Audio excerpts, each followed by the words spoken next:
नमस्कार विद्यार्थी मित्रांनो, स्वागत आहे तुमचं पुन्हा एकदा नव्या व्हिडिओमध्ये। विद्यार्थी मित्रांनो, तुमचे सर्वांचं सहकार्य आमच्यासाठी माझ्यासाठी फार मोलाचं आहे, कारण तुमच्याच सहकार्याने आपण असे तुमच्या ज्ञानामध्ये भर टाकणारे आणि स्पर्धा परीक्षेसाठी उपयुक्त असे व्हिडिओ घेऊन येणार आहोत। परंतु त्या अगोदर सर्वांना विनंती आहे, जर चॅनलवर नवीन असाल तर चॅनलला सबस्क्राइब करा, व्हिडिओ आवडल्यास व्हिडिओला लाईक करा। चला तर मग सुरू करू आजचा आपला नवीन घटक संख्याज्ञान। आणि या संख्याज्ञानामध्ये आपण जे संख्यांचे विविध प्रकार आहेत त्या प्रकाराविषयी आज बोलणार आहोत।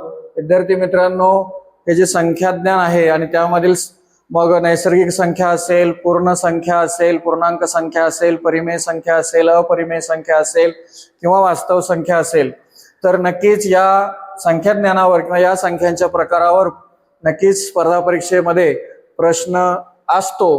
तर पहिला आपला प्रकार आहे नैसर्गिक संख्या। नैसर्गिक संख्या हा पहिला प्रकार आपला। तर नैसर्गिक संख्या म्हणजे काय? समजा आपण बोलताना वगैरे नक्कीच आपण हे करतो की इथून हे गाव 40 किलोमीटर आहे किंवा त्या ठिकाणी 12 मुले उभे आहेत किंवा 10 मुले खेळत आहेत।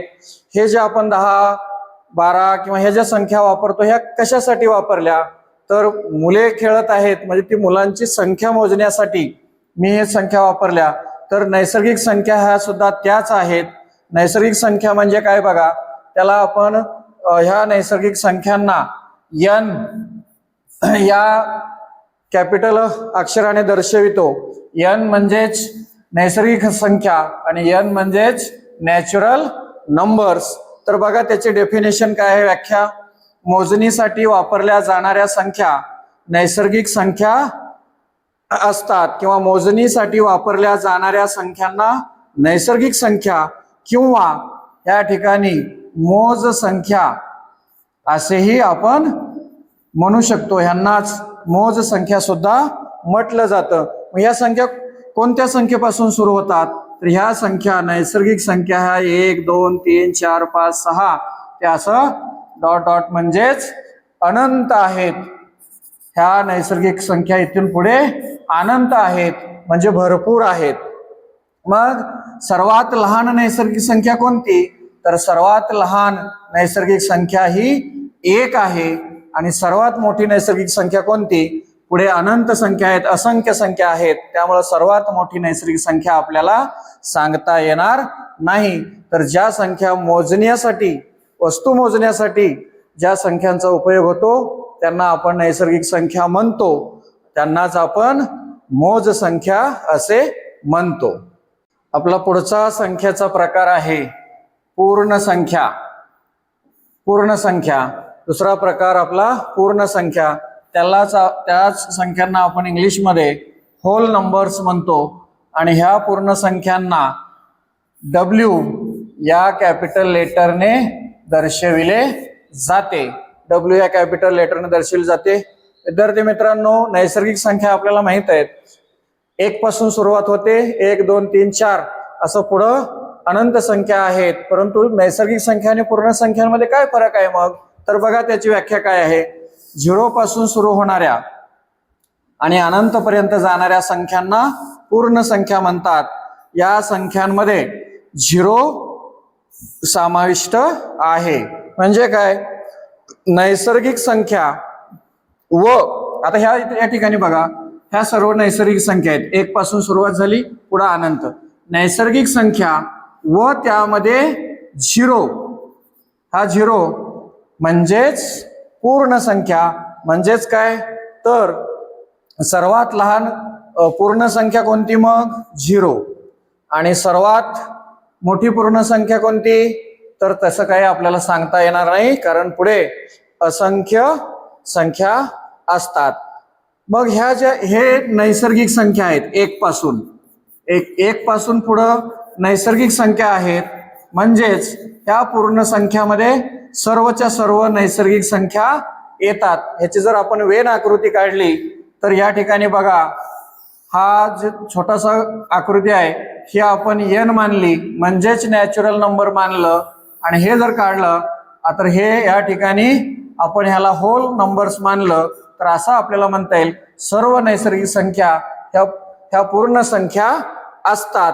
त्याच्या उलट आपण असं म्हणू शकतो की सर्व पूर्ण संख्या ह्या सर्व नैसर्गिक संख्या नसतात. म्हणजे सगळ्याच्या सगळ्या पूर्ण संख्या ह्या नैसर्गिक संख्या असू शकत नाहीत, कारण पूर्ण संख्येमधला 0 हा नैसर्गिक संख्येमध्ये येत नाही. हसत खेळत आपण गणित शिकतोय मित्रांनो. तर आपला पुढचा संख्येचा प्रकार आहे तिसरा आणि तो आहे पूर्णांक संख्या. पूर्णांक संख्या ह्यालाच आपण इंग्लिशमध्ये इंटिजर्स म्हणतो. ह्याबद्दल माहिती बघणार आहोत आणि पूर्णांक संख्यांना आय या कॅपिटल लेटरने दर्शविले जाते. आता नैसर्गिक संख्या झालं, पूर्ण संख्या झालं. नैसर्गिक संख्या 1 पासून सुरुवात झाली, पूर्ण संख्या 0 पासून सुरुवात झाली. आता आपण बघतोय पूर्णांक संख्या. या आता बघा पूर्णांक संख्यामध्ये काय आहे, तुम्ही इथं हे संख्या रेषा बघत असाल 1 2 3 4 पुढे अनंत आहेत. हे झालं नैसर्गिक संख्या. ह्या 0 पासून इकडं पूर्ण संख्या आणि इकडं आता त्यामध्ये आपल्याला दिसत आहे -1 -2 -3. म्हणजेच काय, नैसर्गिक संख्या, पूर्ण संख्या आणि नैसर्गिक संख्यामध्ये ह्या धनसंख्या आहेत. म्हणजे ह्या धनसंख्या झाल्या, धनसंख्या. त्यानंतर 0 0 आणि ह्या ऋण संख्या, ह्या ऋण संख्या, ह्या सगळ्यांना मिळून आपण काय म्हटलेलं इथं पूर्णांक संख्या. या ठिकाणी बघा ऋण संख्या 0 म्हणजे 0, धनसंख्या यांच्या सर्व संख्यांना पूर्णांक संख्या असे म्हणतात. या संख्या दोन्ही दिशांना अनंत वाढत जातात. म्हणजेच ह्या साईडला डाव्या बाजूला सुद्धा अनंत संख्या असू आहेत आणि इकडं सुद्धा अनंत संख्या आहेत. म्हणून सगळ्यात मोठी पूर्णांक संख्या सांगता येणार नाही, परंतु एक आपल्याला सांगता येईल. या ठिकाणी लक्ष ठेवा, -1 सगळ्यात मोठी ऋण पूर्णांक संख्या ही काय आहे, -1 म्हणजेच -1 आहे. ऋण पूर्णांक म्हणतोय आम्ही, तुम्ही म्हणाल सगळ्यात मोठी, तसं नाहीये, ऋण पूर्णांक. तर यास लक्षात ठेवायचं आहे. या ठिकाणी तुम्ही बघू शकता, तुम्ही आता ऋण म्हणजे ह्या 0 या ठिकाणी आणि धन, ह्या ऋण संख्या 0 धनसंख्या या संख्यांच्या संचास पूर्णांक संख्या असे म्हणतात, म्हणजेच इंटिजर्स. आपला पुढचा चौथा संख्यांचा प्रकार आहे परिमेय संख्या. तर ह्या परिमेय संख्याविषयी आपण आता बोलणार आहोत. परिमेय संख्या म्हणजेच रेशनल नंबर्स, याबद्दल आपण माहिती बघणार आहोत. तर बघा विद्यार्थी मित्रांनो, या ठिकाणी याची डेफिनेशन दिलेली आहे. ज्या संख्या P/Q म्हणजे P/Q या स्वरूपात लिहिता येतात, जिथे P हा पूर्णांक संख्या असते आणि Q हा ही संख्या जी आहे ती पूर्णांकच असते, परंतु शून्यत्तर पूर्णांक संख्या असते. म्हणजेच Q 0 असू शकत नाही, 0 नसतो. अशा संख्यांना परिमेय संख्या असे म्हणतात. म्हणजे काय, दशांश रूपामध्ये लिहिताना त्या टर्मिनेटिंग आणि रिपीटिंग स्वरूपात व्यक्त करता येतात. म्हणजेच खंडित दशांश रूप खंडित असतं किंवा दशांश रूप आवर्ती स्वरूपात असतं. अशा संख्या ज्या आहेत, या ठिकाणी बघा दशांश रूप खंडित झालेला आहे, या ठिकाणी बघा दशांश रूप आवर्ती स्वरूपात आहे, म्हणजे रिपीटिंग आहे. 6 हा अंक हा पुन्हा पुन्हा पुन्हा रिपीट होतोय, म्हणजेच आवर्ती रिपीटिंग रूपात आहे तर अशा संख्यांना परिमेय संख्या म्हणतात. या ठिकाणी बघा पी आणि क्यू स्वरूपामध्ये आहे. पी पूर्णांक संख्या, क्यू शून्येतर पूर्णांक संख्या, हे क्यू पी क्यू स्वरूप पी च्या ठिकाणी आणि हे क्यूच्या ठिकाणी, पण क्यू हे काय शून्येतर पूर्णांक संख्या असली पाहिजे. आणखीन एक लक्षात ठेवा, 0 ही परिमेय संख्या आहे. 0 ही परिमेय संख्या आहे मित्रांनो. या ठिकाणी तुम्ही बघू शकता पी क्यू स्वरूपामध्ये असणाऱ्या ज्या संख्या असतात, फक्त एकच गोष्ट इथे लक्षात ठेवायची आहे की क्यूच्या ठिकाणी म्हणजे छेदाला 0 असता कामा नये. आणखीन एक लक्षात ठेवण्यासारखी गोष्ट आहे, दशांश रूप हे खंडित दशांश रूप आहे आणि हे रिपीटिंग आहे म्हणजे आवर्ती आहे. तर असे या ठिकाणी बघा, तर अशा संख्यांना परिमेय संख्या असे म्हणतात. विद्यार्थी मित्रांनो, आपला 5वा संख्यांचा प्रकार आहे अपरिमेय संख्या. आताच आपण परिमेय संख्याविषयी बोललो. या ठिकाणी अपरिमेय संख्या म्हणजे ज्याला आपण इंग्लिशमध्ये काय इरेशनल नंबर्स याबद्दल माहिती बघणार आहोत, चर्चा करणार आहोत. आता परिमेय संख्या म्हणजेच पी छेद क्यू या स्वरूपात लिहिता येणाऱ्या. आता इथं त्याच्या उलट ज्या संख्या पी छेद क्यू या स्वरूपात लिहिता येत नाहीत त्यांना अपरिमेय संख्या म्हणतात. थोडक्यात काय तर लक्षात घेण्यासारखी बाब आहे ती म्हणजेच ज्या संख्यांचे वर्गमूळ पूर्ण संख्या नसते त्या संख्यांना आपण अपरिमेय संख्या म्हणतो. किंवा त्यांचं जे दशांश रूप आहे त्याचं वर्गमूळ काढल्यानंतर इथं बघा 1.2 चे वर्गमूळ 1.414213 असं एकाच अंकाची पुनरावृत्ती होत नाहीये. म्हणजे साधारणपणे इथं हे जे वर्गमूळ हे दशांश रूप खंडित नाहीये आणि जे रिपीटिंग आहे तेही रिपीटिंग नाही, अंक परत पुन्हा पुन्हा बदलत आहेत. थोडक्यात काय, ज्या संख्यांचे वर्गमूळ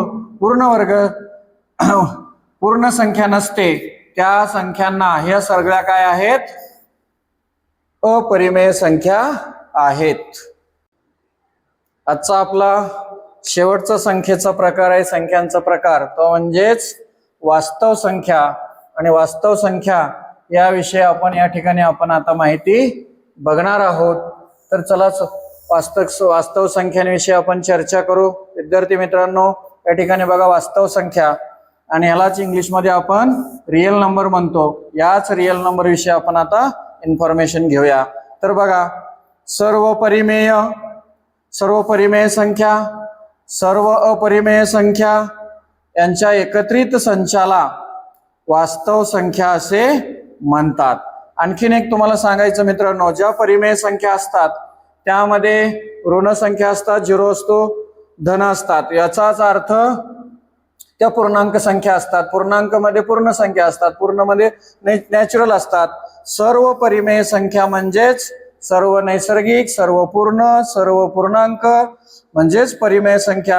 आणि ह्या सर्व आणि अपरिमेय संख्या म्हणजेच वास्तव संख्या म्हणतात. अशा संख्यांना म्हणजे थोडक्यात काय, नैसर्गिक संख्या, पूर्ण संख्या.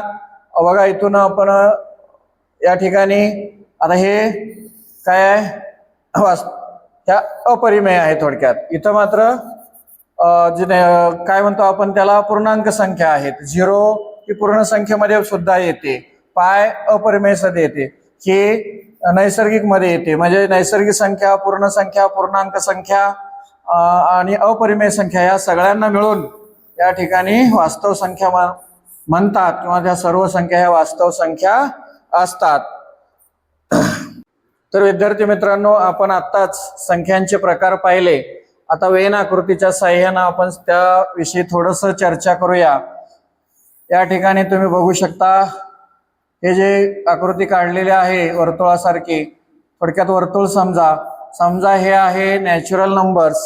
तर या ठिकाणी नॅचरल नंबर्स आपल्याला माहित आहे सर्व नैसर्गिक संख्या ह्या पूर्ण संख्या असतात म्हणजे होल नंबर्स असतात. त्याचबरोबर नैसर्गिक संख्या आणि होल नंबर ह्या सर्व संख्या ह्या पूर्णांक संख्या असतात, म्हणजेच इंटिजर्स असतं. आणि त्यानंतर जे आपला प्रकार आहे तो म्हणजे परिमेय संख्या. परिमेय संख्या ह्या आपल्याला क्यू अक्षराने दर्शविल्या जातात की परिमेय संख्या. आणि आपल्याला माहित आहे सर्व नैसर्गिक संख्या पूर्ण संख्या असतात, नैसर्गिक पूर्ण सर्व पूर्णांक असतात, नैसर्गिक पूर्ण पूर्णांक परिमेय संख्या असतात. आणि शेवटचा जो आपण प्रकार पाहिला तो म्हणजेच वास्तव संख्यांचा. आणि वास्तव संख्या म्हणजेच ह्या सर्व परिमेय आणि ह्यामध्ये आणखीन एक ऍड होतं ते म्हणजे अपरिमेय. अपरिमेय संख्या. तर बघा परिमेय संख्या अपरिमेय संख्या या सगळ्या संख्या मिळून संख्या तयार होते वास्तव संख्या. तर ह्या अशा प्रकारे आपण ह्या वेन आकृतीच्या सहाय्याने पुन्हा एकदा रिव्हिजन करू शकतो. सर्व नैसर्गिक संख्या पूर्ण संख्या असतात, पूर्णांक संख्या असतात, परिमेय संख्या असतात, वास्तव संख्या असतात. सर्व पूर्ण संख्या पूर्णांक असतात, परिमेय असतात, वास्तव असतात. सर्व पूर्णांक संख्या परिमेय असतात, वास्तव संख्या असतात. सर्व परिमेय संख्या वास्तव संख्या असतात, मात्र अपरिमेय संख्या फक्त वास्तव असतात. तर अशा प्रकारे वेन आकृतीचा सहाय्याने आपण आणखी त्याच्या उलट जर म्हणलात तर सर्व पूर्ण संख्या नैसर्गिक नसतात, म्हणजे 0 नसतो. तसंच आपण त्याला उलट सुद्धा त्याचा विचार तशा प्रकारे करू शकतो. धन्यवाद. या ठिकाणी आपल्या संख्यांचे प्रकार संख्याज्ञानामधील या ठिकाणी आपण थांबवतो आहोत.